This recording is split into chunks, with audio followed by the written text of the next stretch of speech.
we're led to believe a lot of the time that wanting money is a bad thing. And people blur the lines between wanting to do better for yourself and your family and that type of greed, and the greed of harming or abusing other people, and money is the medium through that. So one, in my mind, is a positive greed, in that you want to do better for yourself and you want to do better for your family. In my mind, there's nothing wrong with that. The other type of greed, obviously, is not good. It's a negative greed, where you're harming other people to become wealthy. And you don't have to do that. If you just understand the function of money, firstly, and respect it, you'll realize that money isn't the root of all evil.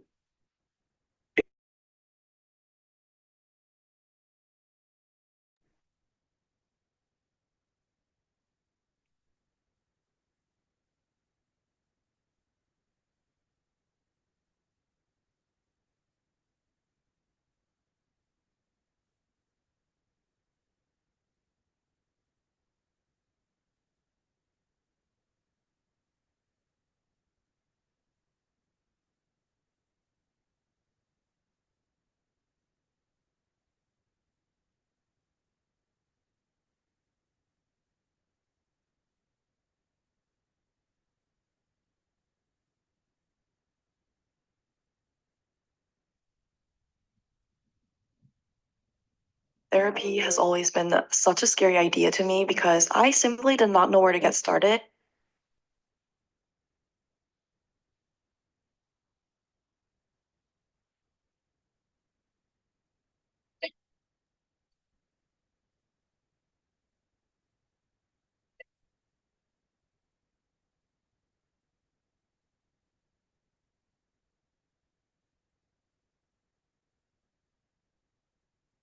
Anton, do you remember the other day in Singapore, um, you were talking about what young people do wrong. Um, what do you think they could do right?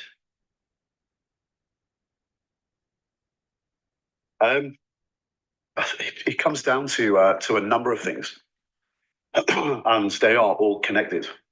But probably one of the most important things, I think, is actually the way people view money.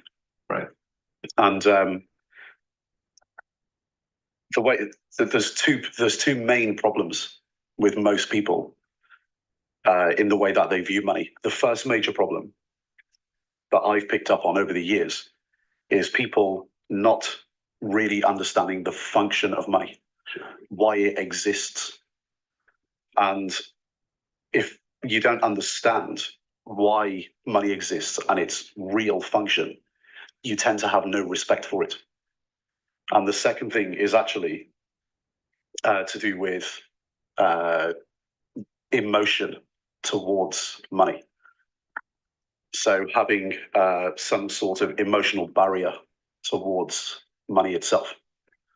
So, with the first one, for example, like for the function of money and the purpose of why it actually exists, we're always told these messages where, like, for example, money is the root of all evil. Money doesn't make you happy. The more money you have, the more problems you're going to have. But I just want you to think about it for a second, because it's pretty damn obvious, okay? But people always miss this point. Just imagine a world that didn't have any money in it at all.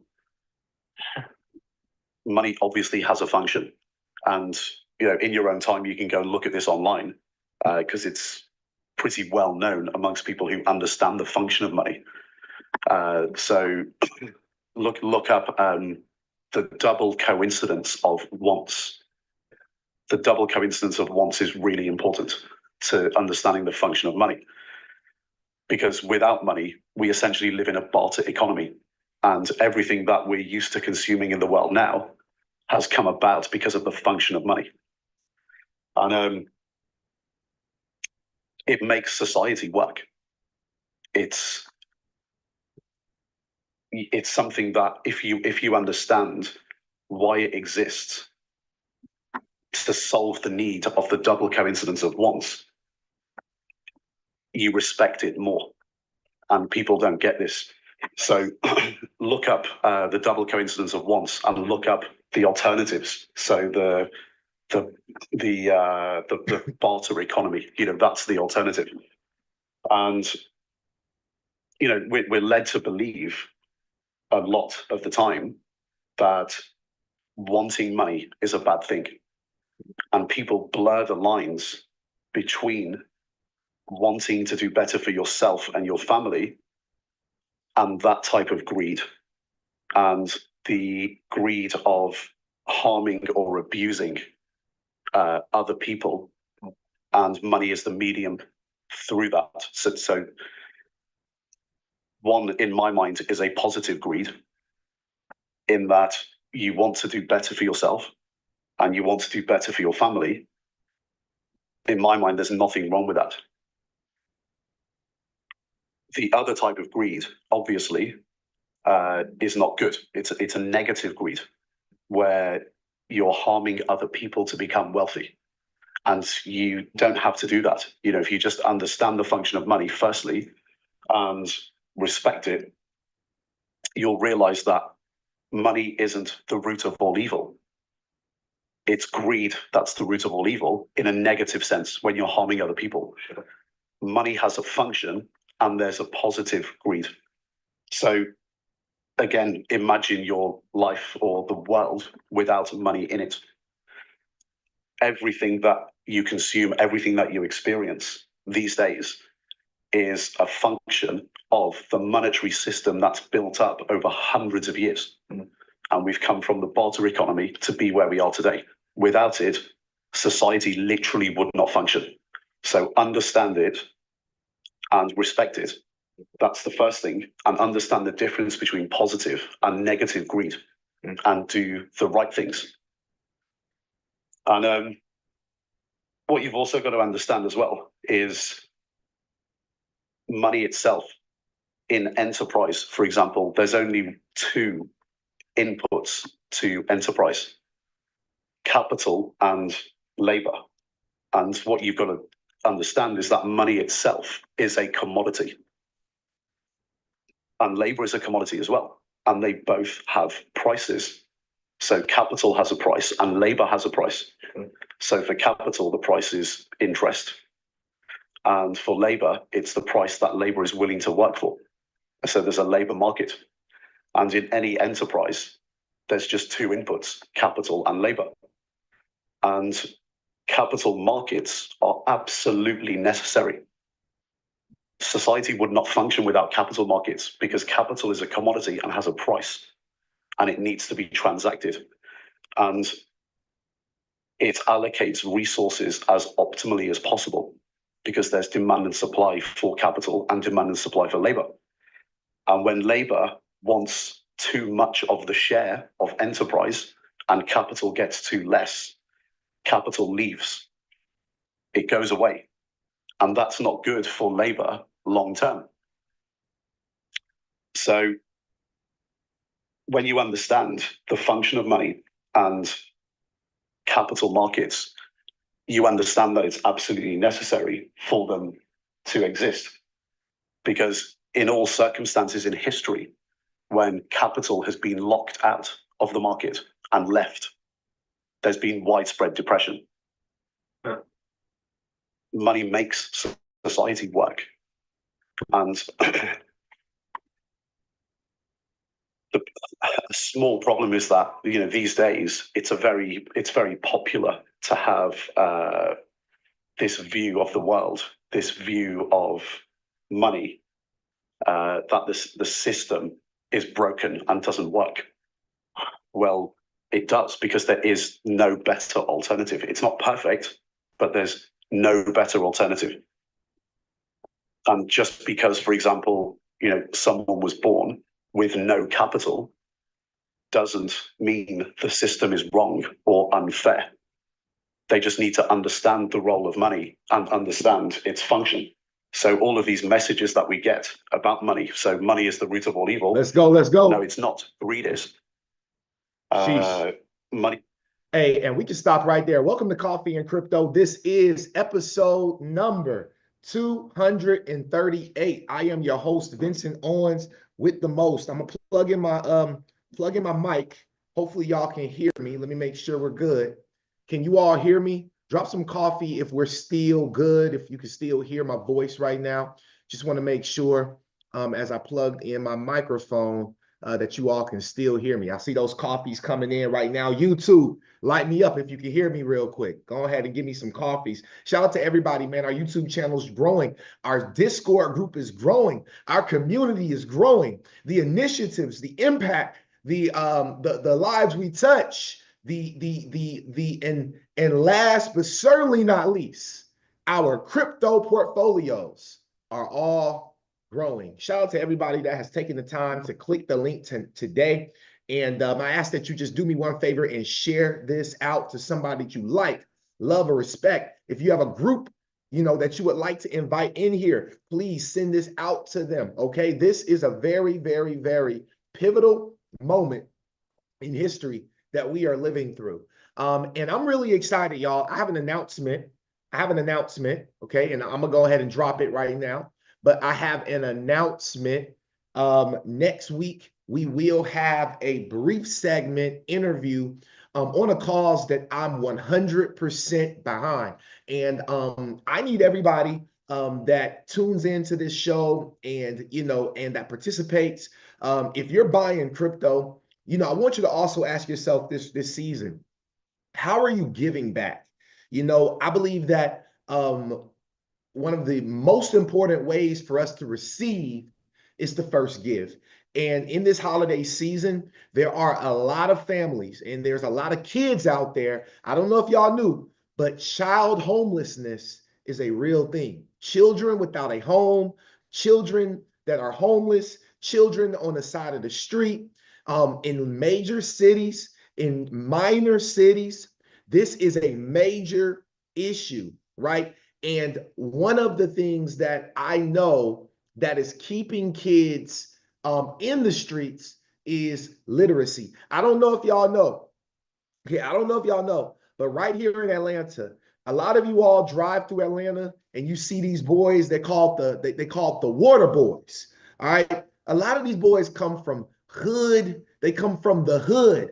They come from places. They come from places and spaces that a lot of you all can't even relate to, that you couldn't even fathom because you grew up with a mom and a dad who might have took care of you, or a mom, or even a dad, or a grandmother that took care of you. Imagine not having any of that. And you got to go out on these streets and you got to fend for yourself. And you don't have time to read. You don't have time for financial literacy. All you know is hustle, hustle, hustle, hustle, hustle. This is a real thing in Atlanta where these boys, they are outside on the streets every single day, grinding, literally grinding, okay, selling water, okay. I want to help these kids, and not just the water boys, but there's other kids out there that are suffering right now, y'all. And the children, if we really believe that crypto is our future, we should also believe that the children are our future. So there's an initiative that I'm backing this year, and we're going to bring them on Thursday's episode. I would highly recommend that we pack Thursday out. Man, please don't make me look bad, y'all. I got a billionaire. All right. I got a billionaire getting on the call. Okay. He'll be actually traveling, but his team will for surely be getting on the call. Okay. And I've been able to build some relationships with his team right here in Atlanta. It's called the Book Bank Foundation. I don't know if the guy worth $1 billion, but his energy is $1 billion energy. All right. Because and I'm attracted to $1 billion energies. Right. And so, but not just the $1 billion energy of finance and money, but man, this man has a heart of gold. And I saw it firsthand. And I number one want to shout out John Jackson. I want to shout out my big bro, John Jackson, for inviting me to the event that I had to go to, the women's event, the international women's event that I told you all that we were going to on Thursday or on last Thursday. Man, when I tell you that that event has put us into position to make a huge impact, listen, y'all, that event has put us into position, okay? Letting him know we're talking about them now. All right, this event has put us into position to be able to, number one, impact Atlanta, and Coffee and Crypto will be known worldwide. But I'm gonna tell you something. In life, you should not, you don't have to do anything. But I believe in this holiday season, if you don't have a nonprofit to give back to, I want you all to look up this company called the Book Bank Foundation. The Book Bank Foundation. This is their 27th year. They do this event up in New York, but they're actually expanding it down here to Atlanta as well. And I am sure, and I told them that, you know, I got some crypto warriors, right? I got people who really believe in initiatives. And today we're going to start off the call with the word belief. Belief is the word of the call today. And I need you all to hear me out. The Book Bank Foundation has this event that's going on up in New York, Shelter from the Streets. The CEO, okay, who you're going to get to know very, very, very well. All right, you guys are going to get to know him very well, okay? But the CEO, he has made an initiative every single year to be able to give back tens of thousands of dollars, hundreds of thousands of dollars, all right, to the streets to help kids get shelter from the streets. I don't know if you guys understand how many kids, and maybe you want to look that up for yourself, but how many kids. But Dr. Glenn Toby, if you don't know who this guy is, he is a huge, huge executive philanthropist. All right, you might want to type that name in. Dr. Glenn Toby. You guys look him up, man. He is doing wonders, right? Wonders all around the world. And so they have this event right here where they are doing a bus tour, all right? And it's going to be nonstop for 3 days, okay? It's going to be nonstop for 3 days, helping families, helping kids, getting toys, getting resources. I've been to their center here. I've been to their center, all right, to their HQ here in Atlanta, Georgia. And as soon as I walked in, all you see from wall to wall, okay, family, is supplies, baby diapers, food, canned food. I mean, everything, y'all. They're doing it and they need our help. So I wanted to make sure, all right, I wanted to make sure that I started off this call today by letting you all know that this is an initiative that I'm backing, not just this holiday season, but for every season moving forward. I believe that Coffee and Crypto, we needed a nonprofit organization that we can work with. And one of my biggest impact is the kids. One of my biggest ideas is how we're going to bring this energy, this technology, and teach and impact the kids, not only to make them book literate, not only to make them resource literate, but also to help them become financially literate as well. And I'm going to spend my man hours, and it's up to you. It's up to you whether you're going to also, right? And it's up to you whether you are going to also be able to lay an impact this year, you know, on families around the world. Crypto has went up, y'all. Crypto has went up. I'm going to give some of my crypto away. Okay, I'm going to give some of my crypto away, not American dollars, but I'm going to give some of my crypto away, right? And it don't have to be much. It could be anything. $25 donation, $100 donation, $250. You all see what's going on, y'all. Man, please don't let me down on Thursday. All I ask is that everybody joins me on Thursday, and please invite your friends and family. Help me promote, help me pack this call out Thursday, because this is a great initiative where we can really lay our hands on the youth and the families out there in the world that need us more than ever. I don't know if y'all are with me. I don't know if y'all believe with me, but go ahead and drop some coffee in the chat box if you can get jiggy with that type of initiative. All right. And if you don't have, even if you don't have, the best thing you can do is share it out with somebody that may have it so that they can help as well. Right. I really appreciate y'all for allowing me to talk about this a little bit in the beginning of the show. And with that being said, y'all, let's go ahead and dive into today's bullish content because it's bullish. I'm not playing with y'all today, man. We gonna need the whole 45 to 50 minutes to really get this thing rolling. And if you live on YouTube right now, if you live direct in full effect and you ready to get to that check, baby, go ahead and light me up with some coffee on Zoom and YouTube as we get ready to embark on the greatest show on earth, Coffee and Crypto Network. Let's go, baby. So the very first word that we got to start with today, I went to ChatGPT and I said, ChatGPT, tell me something.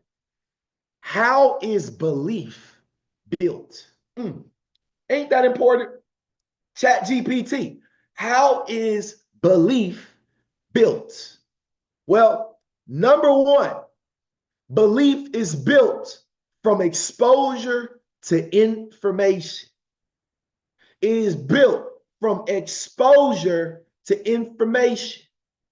So the only reason why you all believe so heavy in this space of crypto, the only reason why you believe that you are he or she or they or them, okay? Because I know we got different pronouns, okay, these days. And I want to make sure I respect everybody that tunes into this show. So the fact that you are he, him, she, her, them, or they is because you believe, because you've been exposed to information. Second, personal experience. Personal experience. See, when you spend time with things, time stands for things I must experience, but time is a limited resource. And it's also a personal resource. All of your time belongs to you until you turn around and give it to someone else. And you either give that time away for money, right? Or you give that time away for something else. Majority of people give their time for money, personal experience. Number three is reinforcement from others. See, this is really big. Social validation plays a significant role when people around us, friends, families, community, media, share similar beliefs. It strengthens our confidence in them. You also have number four, which is emotional resonance. Emotional resonance. What up, nerds? Appreciate y'all for being here this morning. Emotional resonance. Belief often forms when an idea connects deeply on an emotional level. Cognitive biases, right? Repetition and habit. How often you repeat something.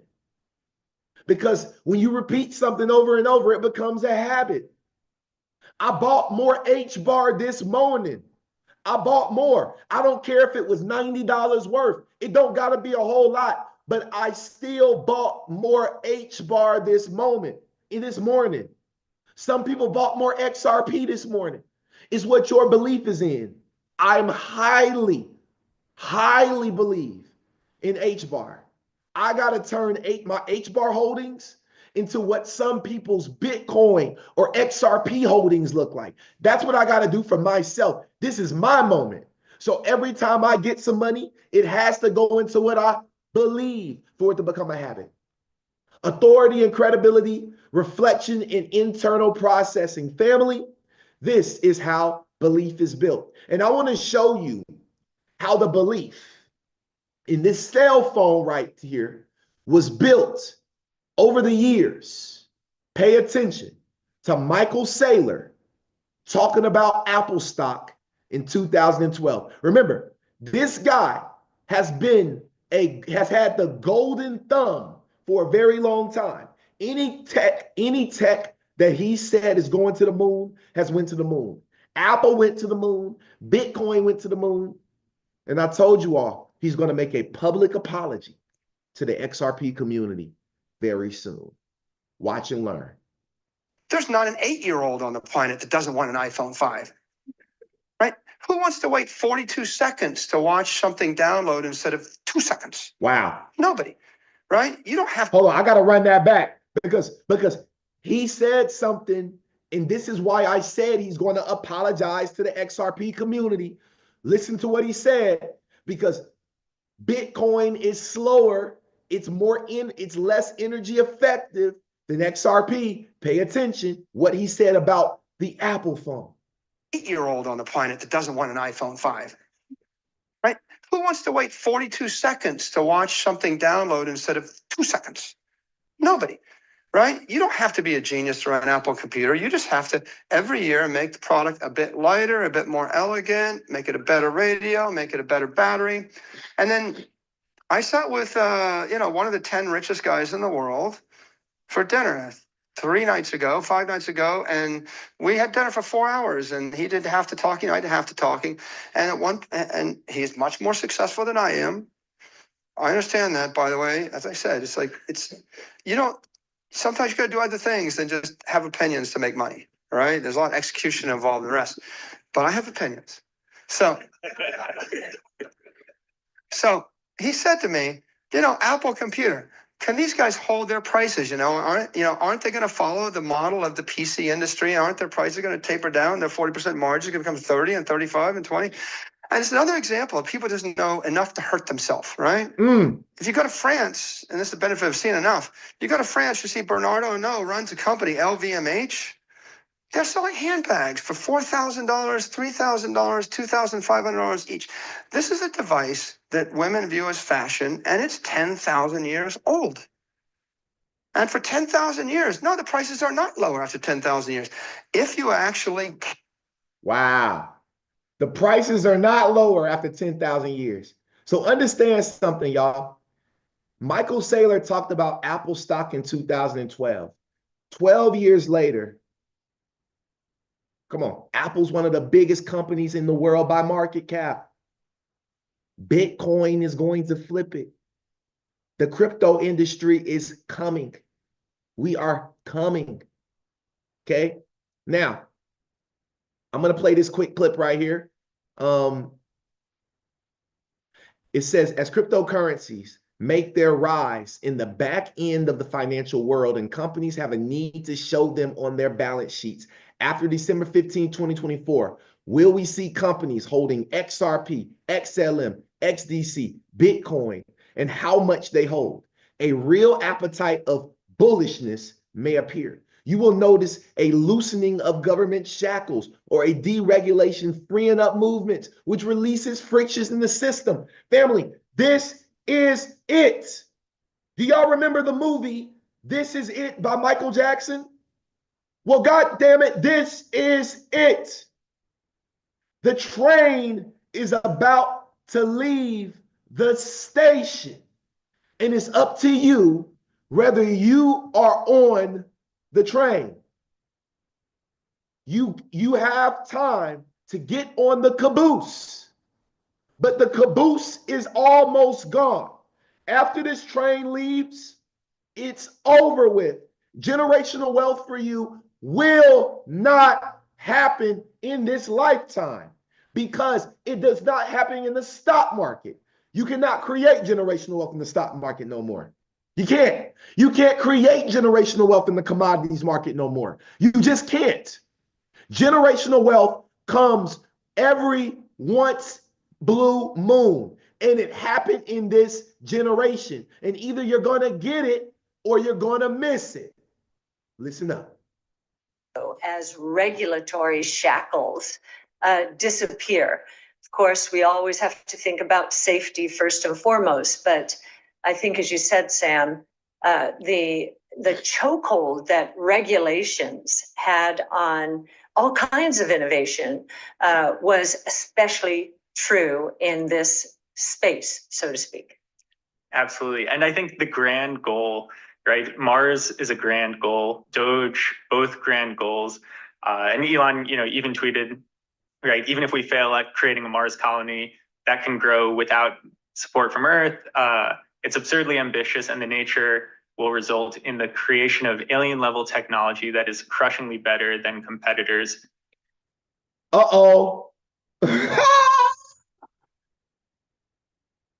SpaceX. We already went through this, y'all. What did he say?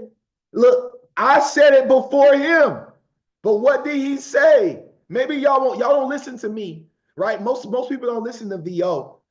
Listen until I'm talking in the Lambo, okay? Maybe you'll listen to me when I'm in the Lambo, but until then, maybe you'll listen to him. But listen to what he said, because I've said it before. If we fail at creating a Mars colony that can grow without support from Earth, it's absurdly ambitious, and the nature will result in the creation of alien level technology that is crushingly better than competitors who merely aim for Earth orbit, right? And I think that's true both with Mars and with Doge itself, but very concretely with SpaceX, and even more relevant than ever, as they're rumored to be raising at a $350 billion valuation, is the re-landing of the rocket in the way that it was done with Falcon 9 really stemmed because Mars is the end goal, right? Some of the early work that we were doing, and you talked to other competitors, and everyone was saying, if you really cared just about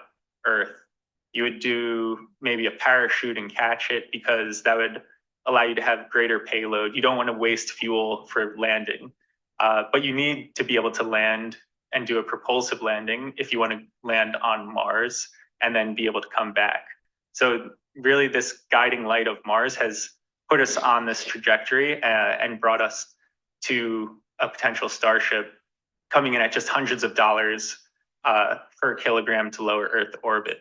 And the reason that this is so important is, if we go to the next slide, this is how SpaceX is funding this ambition, and this is with Starlink.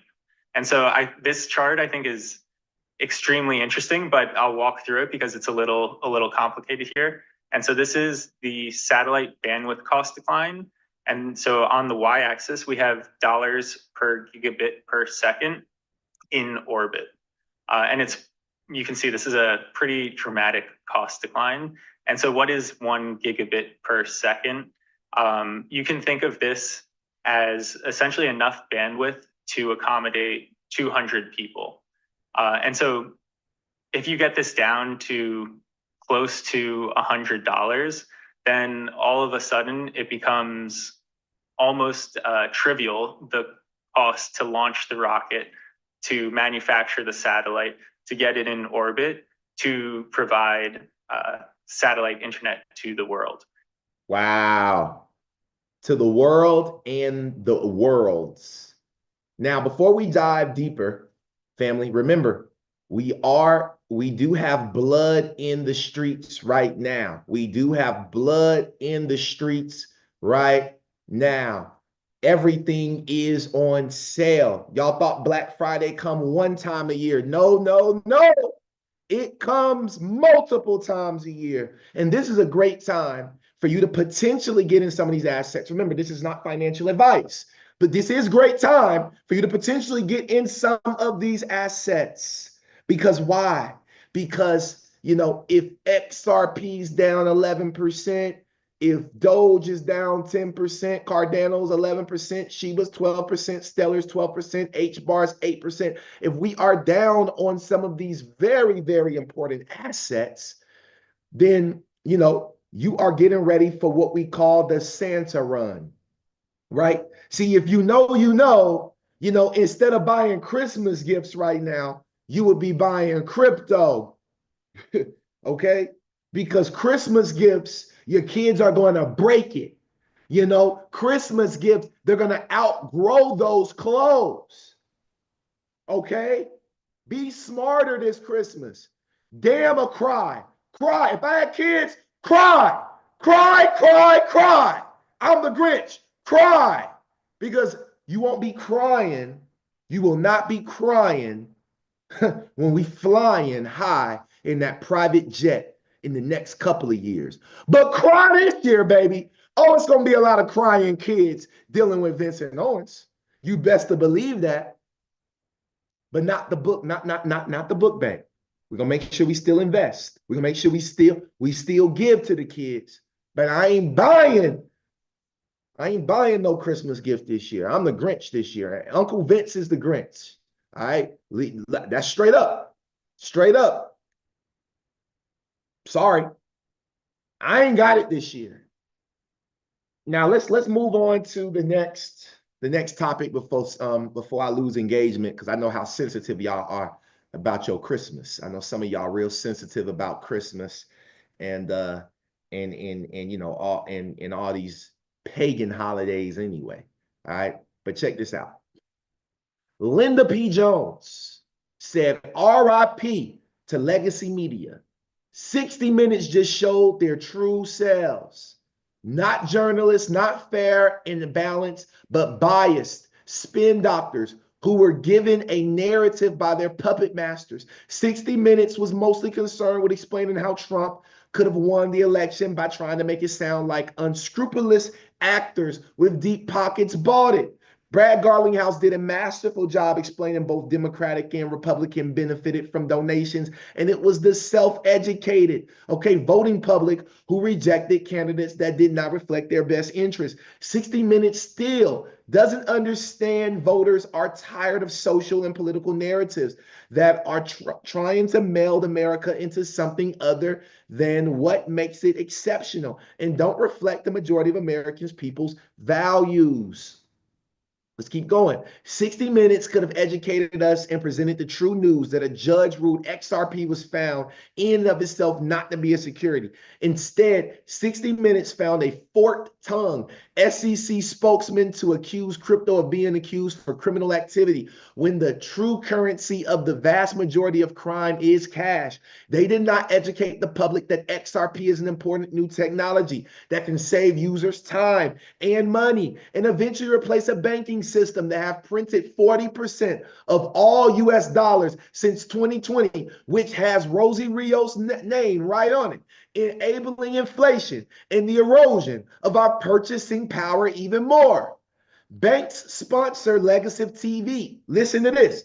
Banks sponsor Legacy TV by paying for ads, and they were the silent cowards behind 60 Minutes hit job. We no longer accept biased media, and we will continue to create our own shows, our own podcast, books, information to educate the people. Shout out to Coffee and Crypto in our 238th episode today, because this is true media for the people. But I'm going to show you guys how deep this rabbit hole really goes. Does anybody have Paramount Plus? Anybody use Paramount Plus? Because if you didn't know, 60 Minutes is on Paramount Plus. If you didn't know, Paramount Plus owns 60 Minutes. OMG, Vincent. So why do you think they bashed XRP so much? Well, after this commercial, it will all make sense. I need y'all to light me up right now with some coffee, because this is the hottest shit. Excuse me. This is the hottest thing you will ever see. Let's go. When I'm out on set, it's a special feeling. It's the energy of making a movie. It's the energy of a crew and cast and extras coming together to make a single product. It's communication, it's relationships, it's timely payments.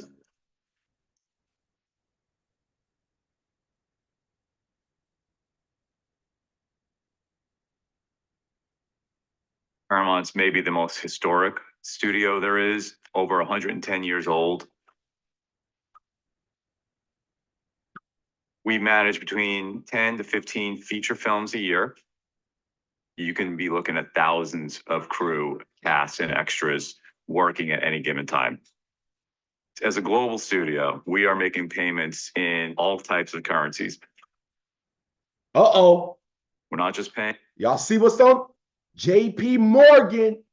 Oh, in US dollars. oh.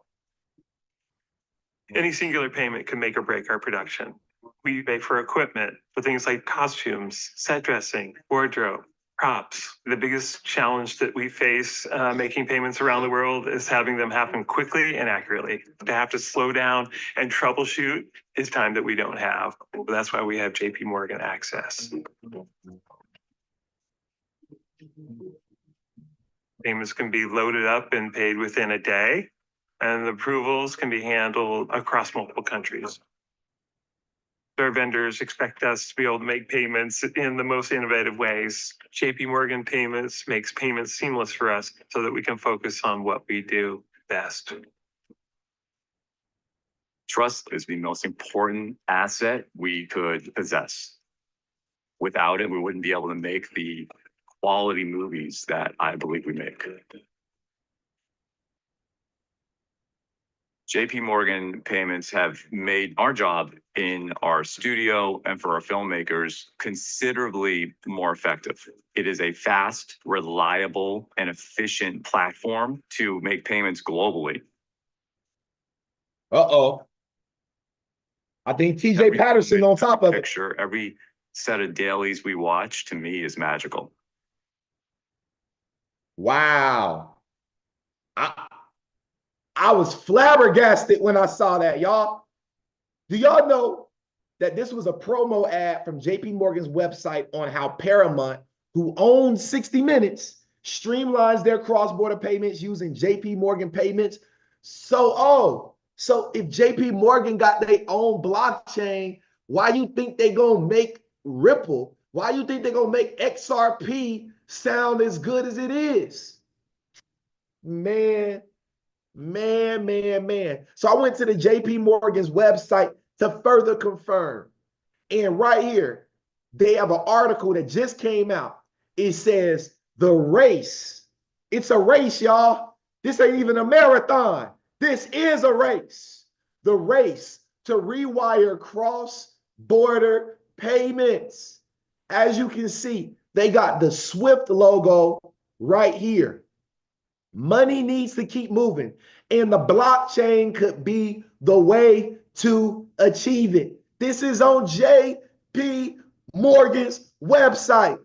Are you kidding me? Man, let's keep going. We don't even got time to read all through that, because now that I got your attention, I need y'all to pay attention to my boy right here. This Caucasian boy right here got it going on. Let's go. You people that are worried about price action for XRP, you crack me the fuck up. You know why? Here's why. What have I been saying to you this entire time? That XRP is the way to get around SWIFT for all these BRICS nations and everywhere else. What happened today? Bashar al-Assad's government fucking collapsed. What was Assad's government status in SWIFT? They were under heavy sanctions. Last week, when XRP was starting to rise in price, South Korea went under martial fucking law, and they were a huge liquidity hub. God damn it, people! What the fuck is your problem? Don't you understand that XRP, its value is directly tied to its use? So the amount of transactions that's going on over the fucking ledger directly equates to its rise in price. It floats with it. So when a government that's highly fucking sanctioned collapses, they're no longer transacting over the fucking ledger. Get it? Fuck, man. This is about a revolution in fucking banking and international relations. This is geopolitics. This is everything, man. This is the whole fucking ball game. The whole fucking ball game. You need to understand what the fuck you bought, dude. Read a book. Read something. God damn it. I shouldn't have to hold your fucking hand. I shouldn't have to hold your hand through this. Use some critical thinking, man. Look, read the fucking newspaper. Read the newspaper. You know what I mean? Read a book. Read a book. That's all you had to do was read a book, read a newspaper, get on Coffee and Crypto, get on the Crypto Nerds call for the last almost 5 years, maybe 5 years now. That's all you had to do. It really don't even matter how much XRP you own. Any amount is, I promise you, you're going to see the true price action of XRP. It's not even about price action. It's not being used yet. So with that being said, shout out to the month of November.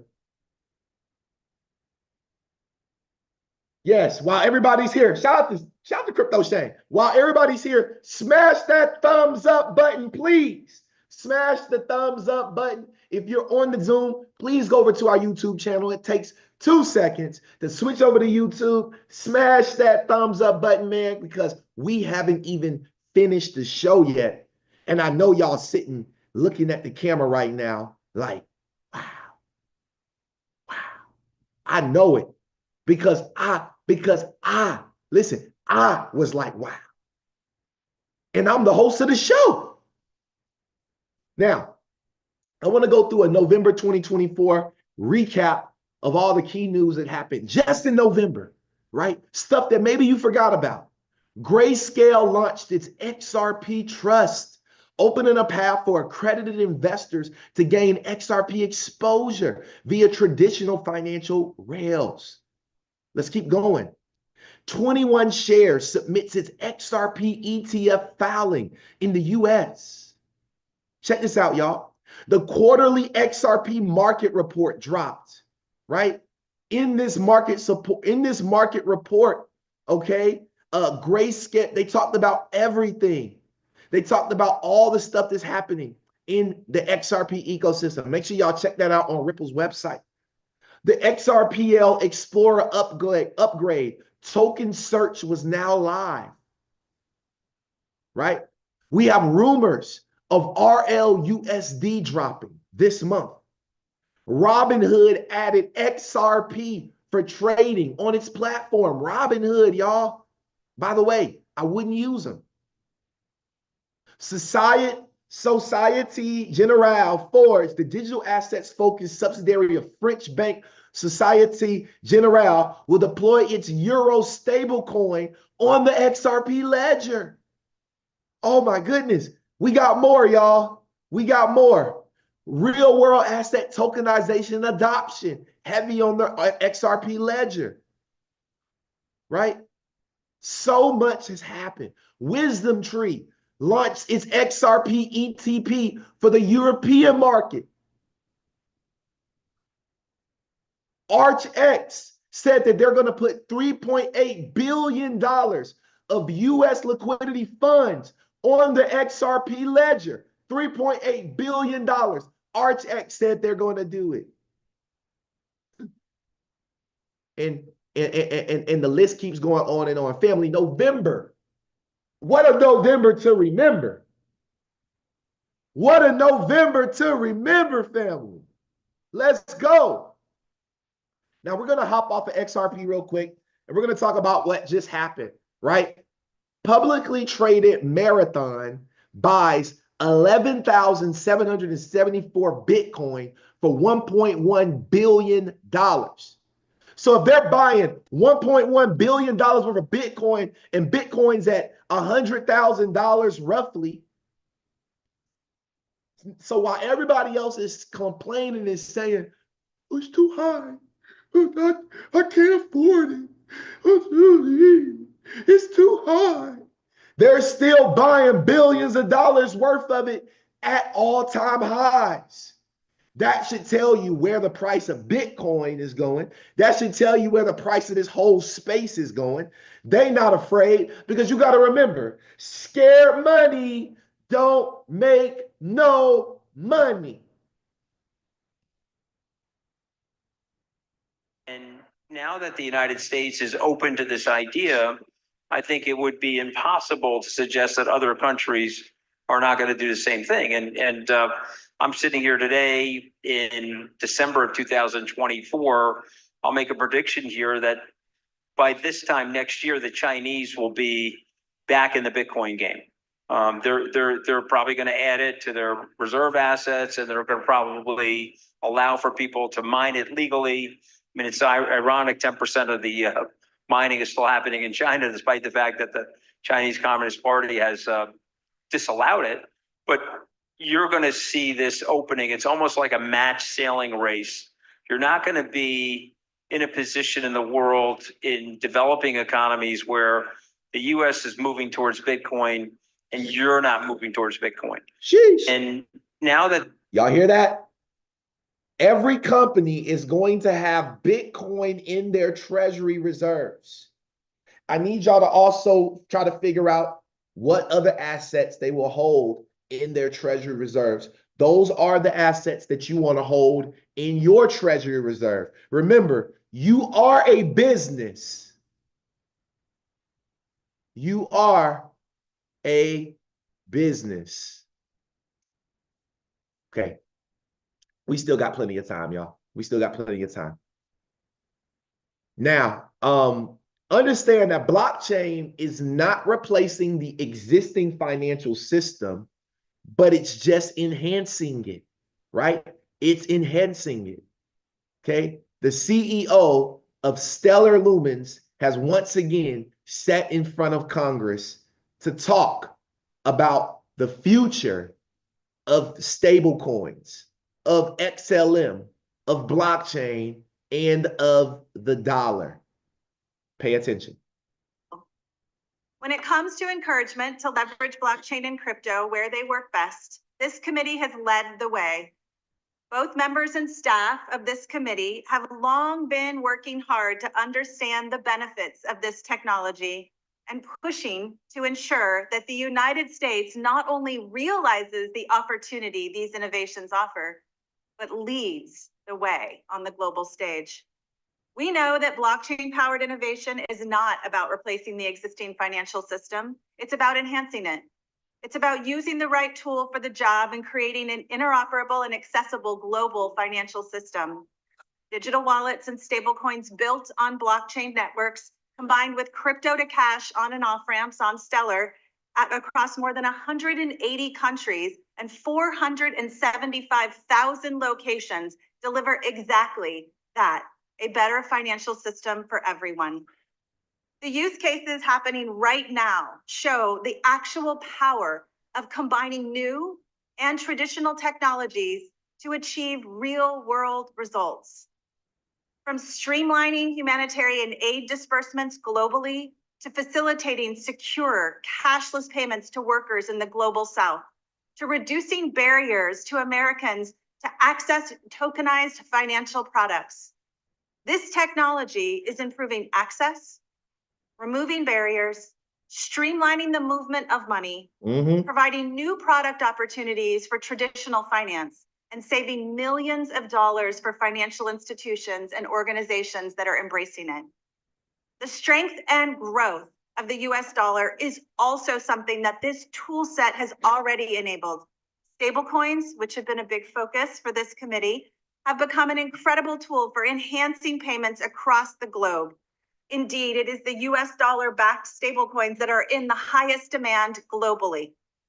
Stablecoins provide a global digital asset with price stability, enabling swift, low-cost transfers and easy conversion to local currency, thus addressing critical financial needs in volatile or underserved regions.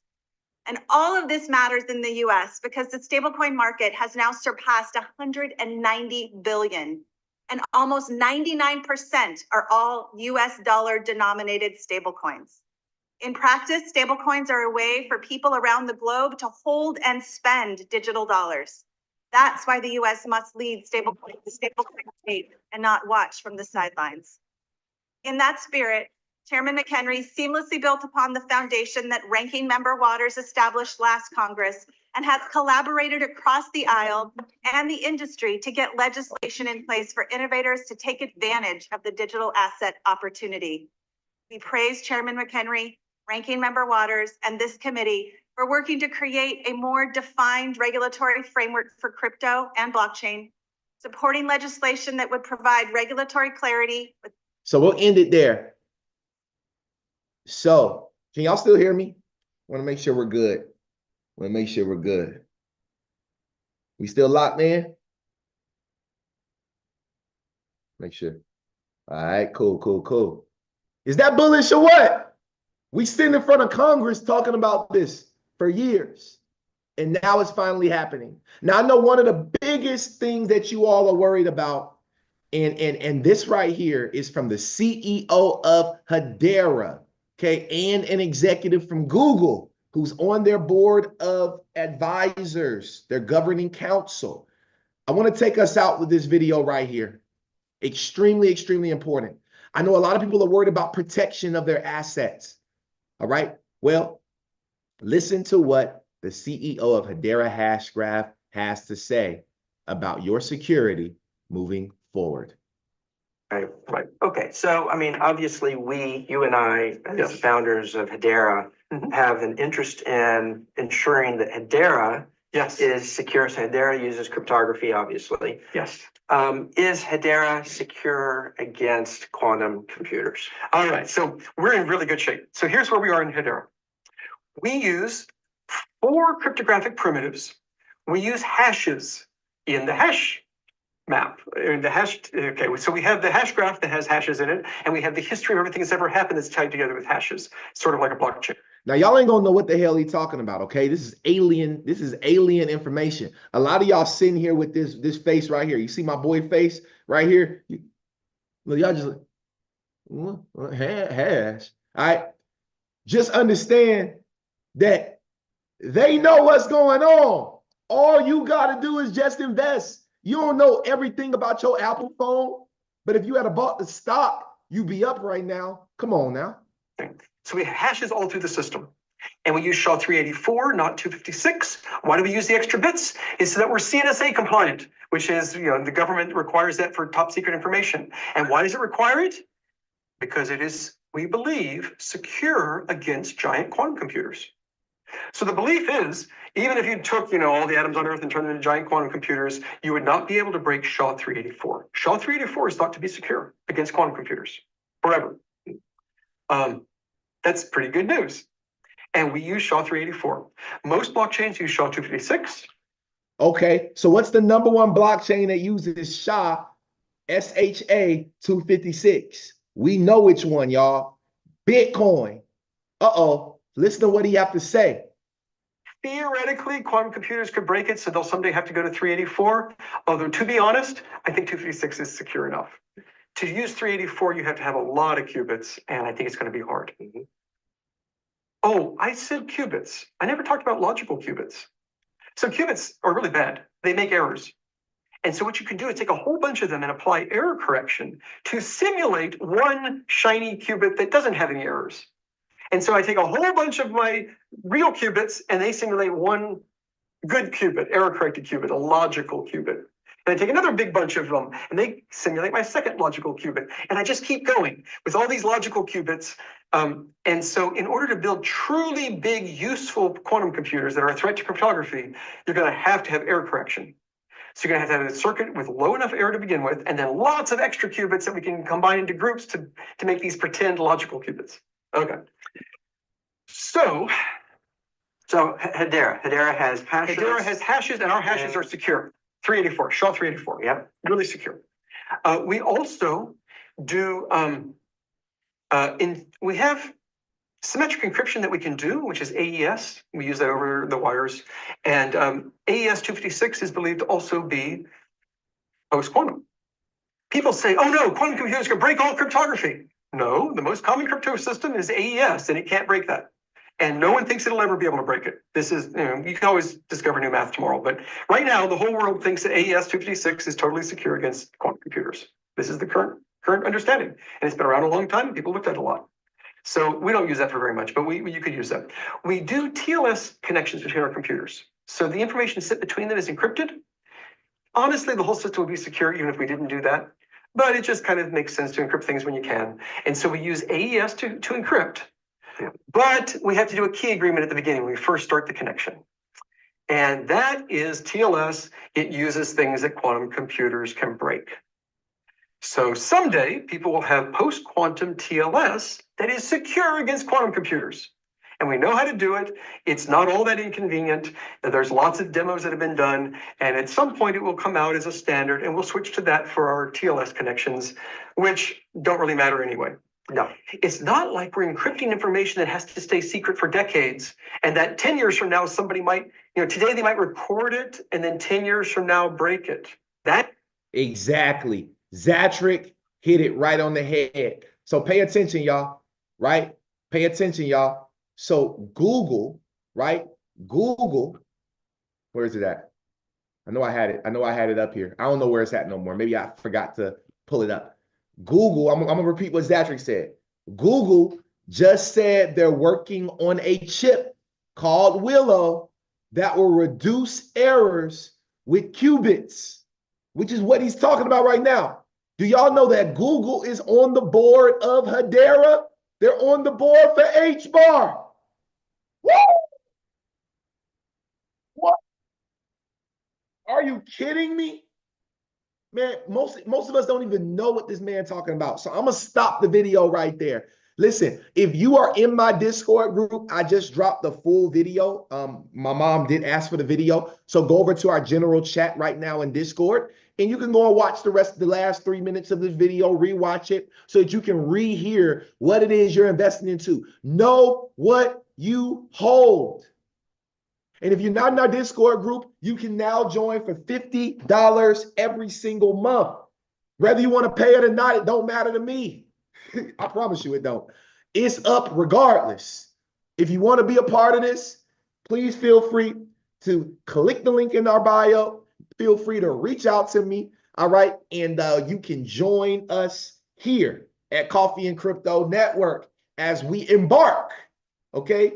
As we embark on the journey. And my boy Zatrick just dropped the Google link inside of Discord as well.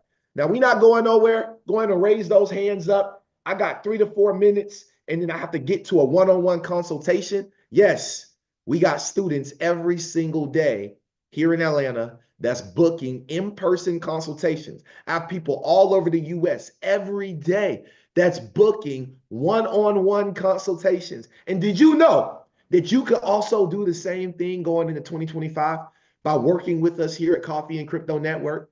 Because if you're already posting stuff about crypto on social media, why are you not turning a profit?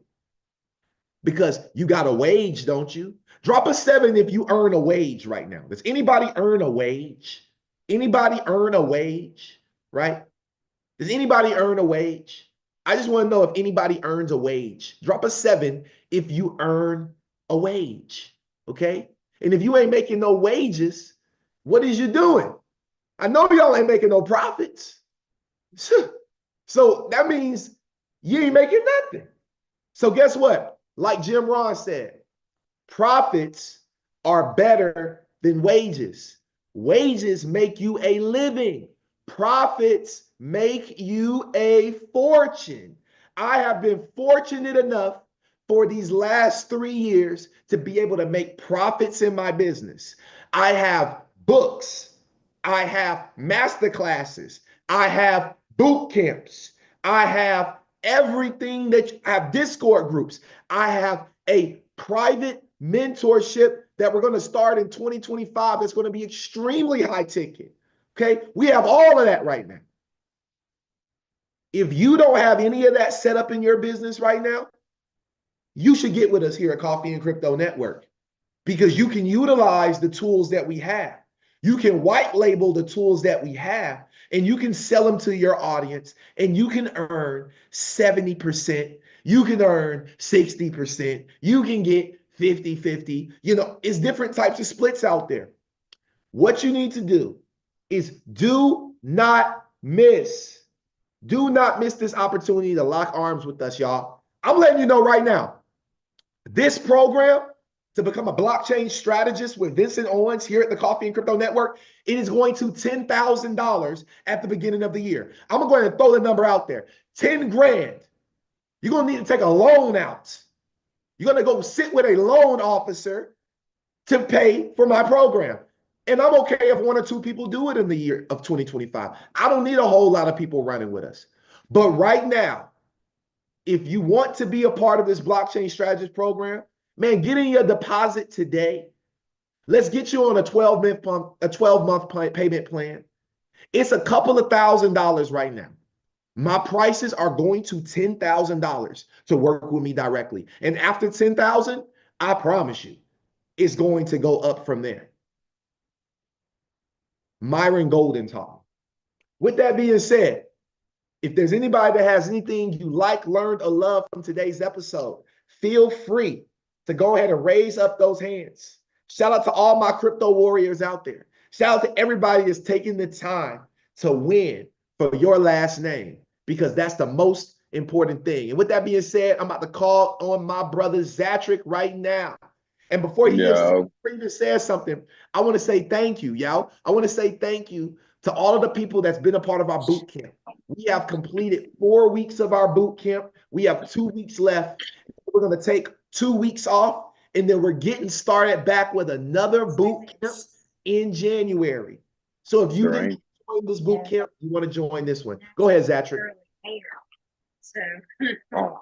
Yo, I was saying, bro, I didn't understand nothing that dude was talking about in that video you just posted, but I just ran across this Google thing where they was talking about qubits. And I'm like, of course, Vince is talking about some qubits. So he dropped a video in the Discord, and I dropped the link that I was reading about Google and how they're trying to, they're making their own quantum chip. And then I did mention Hedera is on the board. I mean, Google is on the board of Hedera. So it's kind of crazy just hearing all this stuff. Like, a lot of times you don't understand this stuff, but you made a good point. You don't know how your iPhone was made. You don't know what's in this phone, but you got it. So, hey, man, I just want to say I appreciate the bullish content information, and all this hard work is going to pay off. You know what I'm saying? Actually, it's already paying off. I meant to say all the hard work is going to pay off even more. So I appreciate that, my brother. Absolutely. And I don't see the drop of that link. So make sure you go drop that inside of Discord. One more time. For sure, some people will want to see that. But with that being said, y'all, listen, I want to say thank you so much for being the best part of our podcast. Without an audience, I'd still be here. I just want y'all to know I'm crazy enough to do it. So without an audience, I would still be here to this day. But with an audience, it makes me look a little bit less crazy. So I appreciate y'all for helping me look real good, man. Without y'all, I could not do this at all. And remember, fortune comes to those that search for it, right? Fortune comes to those that search for it. If you're not searching for fortune, you will continue to get what you're already getting. I need each and every single one of you all to understand that profits are better than wages. And if you have a lot of experience in cryptocurrency and you're not charging people for this information, if you have not created a business for this information, I'm just going to say it just like this. Shame on you. Shame on you. You've seen Anointed Ali create businesses from this. You've seen Global create businesses from this. You've seen Cato create businesses from this. You've seen Wheezy create businesses from this. And you've also seen Vincent Owens create a business from this. If that is not enough, that's 5 examples. Nasu created a business. That's 6 examples just within the crypto nerds community. Do you understand the words that are coming out of my mouth right now when I tell y'all that this is the greatest business model ever and we are just getting started? If I've made 6 figures in my business, 6 documented, if I made 6 figures from selling courses and books and sessions and one-on-ones, 6 of them, if I made 6, I can teach you how to do the same, and it will not take you as long, but you have to be willing to do what it takes. I love each and every single one of y'all. If you're interested, get up with me for the Blockchain Strategist Pro program right now. Prices are going up January 1st. to $10,000. So if you make your mind up after January 1st, just be prepared to pay the tab. I appreciate you all, and I will see y'all at the beaches in the banks of the world, because the bottom has gotten way too crowded and we are headed to Mars. Shout out to H-Bar and SpaceX.